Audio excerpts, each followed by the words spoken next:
The most financially sophisticated thing you can do with your money is accept guaranteed small losses.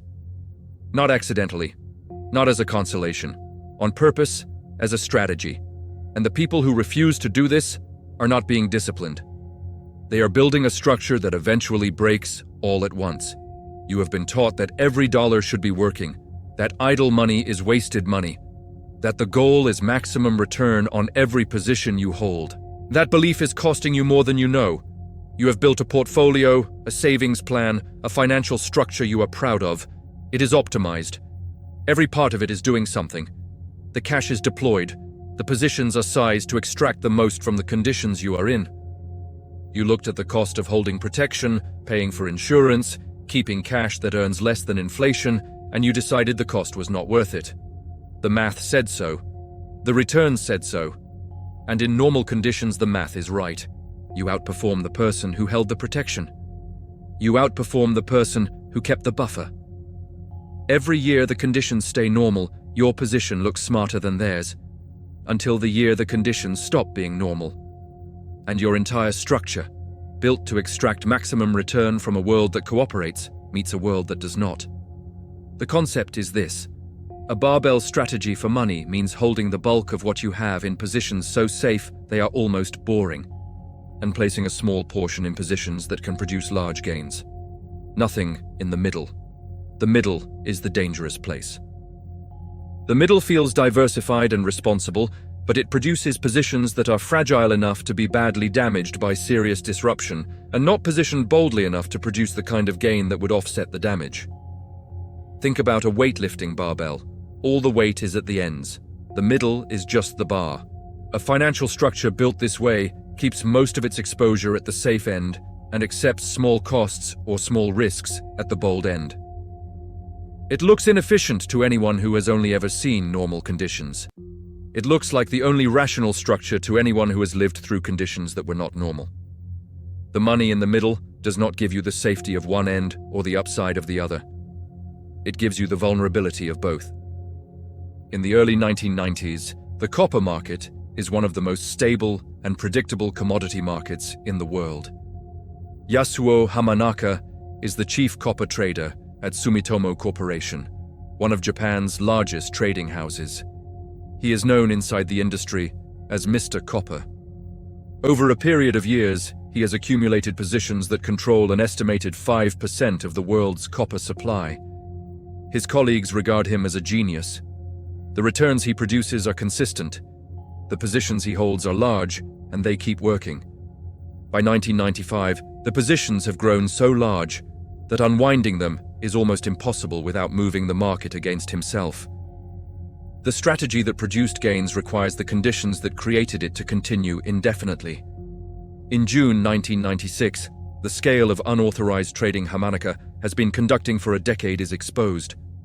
Sumitomo announces losses of $1.8 billion. The copper market drops sharply as the positions are unwound. Hamanaka is sentenced to 8 years in prison.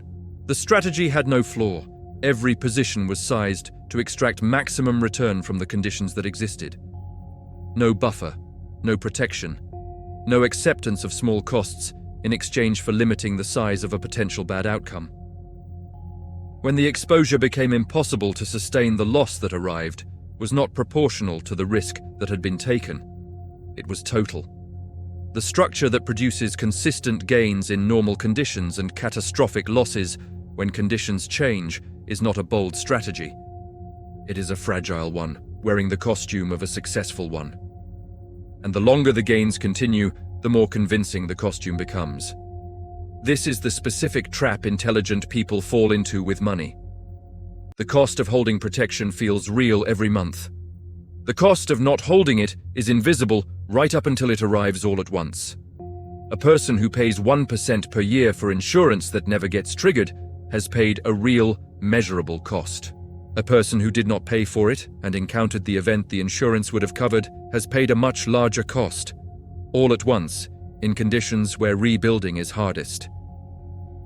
In 1720, the South Sea Company in Britain has convinced a substantial portion of the country is investing class that its trading monopoly with Spanish colonies in South America will produce extraordinary returns.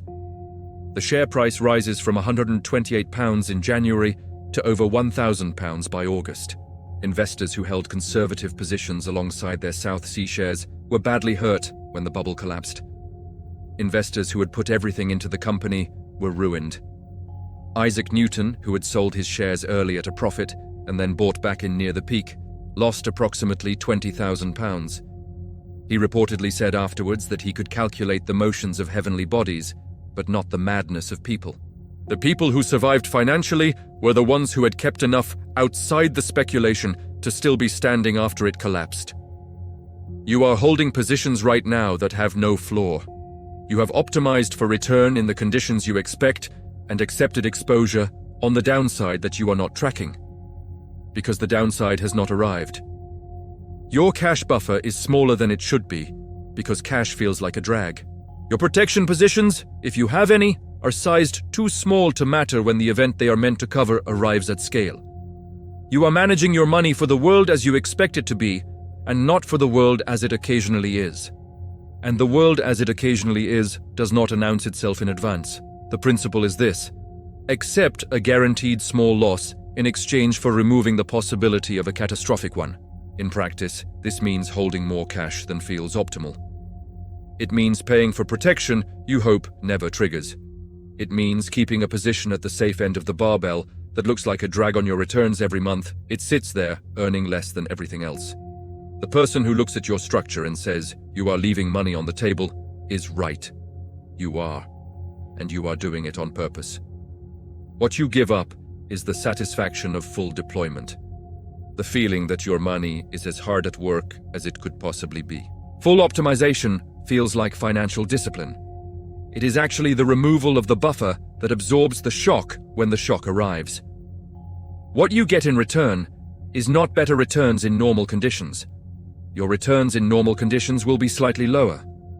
What you get is the ability to still be solvent when the event that ends other people's financial positions arrives. And after that event, when prices are lower and opportunities are larger than they were before the disruption, you are the person with the capacity to act. Not because you were smarter. Because you accepted a small cost in good conditions that everyone else refused to pay. The small guaranteed loss is not the price of being cautious. It is the price of staying in the game when the game gets hard. You have been avoiding it because it shows up in the monthly numbers. The catastrophic loss it prevents does not show up until the day it does not happen, because you paid for the protection that stopped it. That day never feels like a win, it just feels like a normal day, and that is exactly what you paid for. Next video. The investors who came through every major market collapse in the last century with their capital intact were not predicting that the collapse was coming. They were positioned to survive it, regardless of when it arrived or what shape it took.